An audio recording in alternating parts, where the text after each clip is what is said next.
Hari itu kota Mekah gempar. Ada seorang Badui, seorang Arab dari pedalaman yang melakukan tawaf. Tetapi sejak pagi sampai siang itu, yang ia baca hanya Ya Karim, Ya Karim, Ya Karim, Ya Karim, Ya Karim, Ya Karim.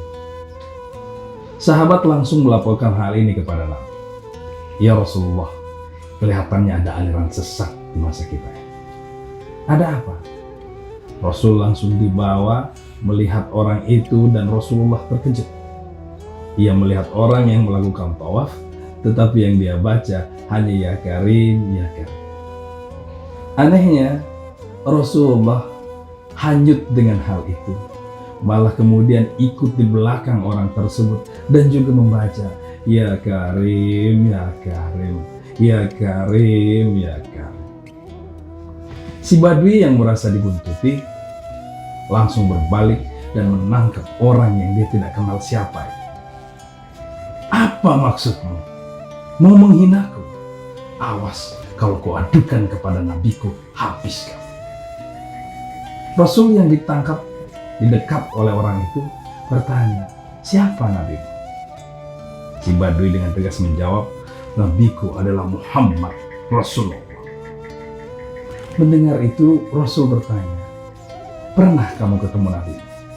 Belum pernah, tapi kalau kamu nanti saya bawa bertemu dengan dia, habis kamu. Mendengar itu, Rasulullah menangis, terharu, dan berguncang hati. Lalu Jibril turun dan menanyakan, ada apa ya Rasulullah? Kau ingin aku apakan orangnya? Tidak ya Jibril, saya hanya terharu. Ada orang yang begitu mencintai saya, padahal ia tidak pernah menemui saya. Bahkan begitu bangganya dengan saya. Melihat Rasulullah menangis, si Badui berkata, baru dengar namanya saja kamu sudah menangis kan? Habis kamu. Lalu Rasulullah katakan, perkenalkan bahwa akulah Muhammad yang kau sebut Rasul tadi.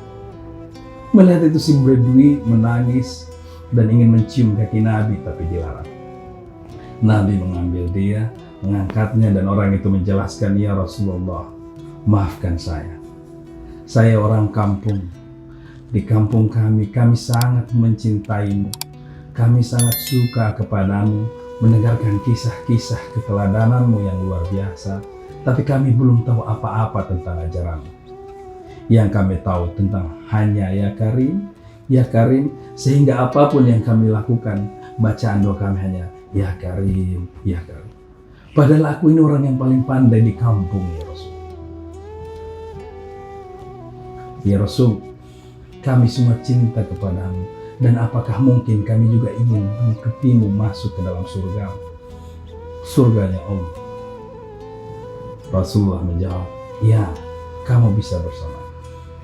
Mendengarkan itu, Jibril lalu mengingatkan, ya Rasul, sekalipun dia masuk surga, tetapi Allah berkata, kamu yang kamu lakukan tadi tetap dihitung. Ketika Rasulullah menyampaikan itu, si Badui hanya tersenyum, berkata, oke, kalau memang Allah mau hitung-hitungan dengan saya juga akan bikin perhitungan dengan dia. Maksudnya bagaimana?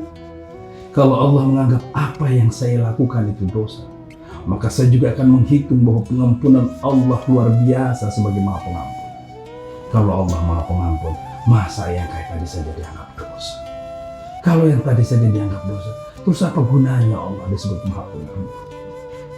Di akhir kisah yang luar biasa mengharukan tersebut, ada satu pelajaran yang kita ambil bahwa Rasulullah adalah sosok yang begitu dicintai karena akhlak mulianya, bukan hanya oleh orang-orang yang mengenalnya, tetapi orang yang bahkan jauh di pedalaman sana. Sebagai pengikut Rasulullah, yang kita lakukan tentu bukan hanya saja ibadah-ibadah sebagaimana yang beliau ajarkan, tetapi yang tidak kalah penting untuk diteladani adalah perilakunya, terutama perilakunya beretika, perilakunya berkomunikasi, atau di masa kita bersosialisasi dengan yang lain. Tentu bukan hanya bersosialisasi langsung, tetapi juga bersosialisasi secara tidak langsung di media sosial. Dengan mengikuti teladan Nabi, mencontoh Nabi, insya Allah kita bisa menciptakan suatu lingkungan media sosial yang tidak hanya positif, tetapi juga inspiring and